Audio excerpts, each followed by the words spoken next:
വെളിച്ചെണ്ണയ്ക്കഞ്ഞൂറ് തേങ്ങയ്ക്കു 100 പാവം വീട്ടമ്മ ഞാൻ.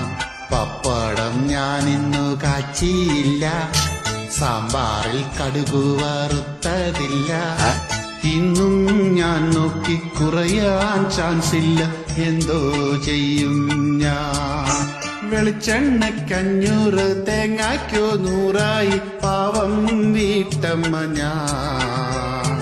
തലയിൽ ഞാൻ എണ്ണ തേച്ചതില്ല, എണ്ണ തേച്ചിന്ന് കുളിച്ചതില്ല. ഇന്നും ഞാൻ നോക്കി കുറയാൻ ചാൻസില്ല, എന്തോ ചെയ്യും ഞാൻ. വെളിച്ചെണ്ണയ്ക്കഞ്ഞൂറ് തേങ്ങയ്ക്കു 100 പാവം വീട്ടമ്മ ഞാൻ. ഓ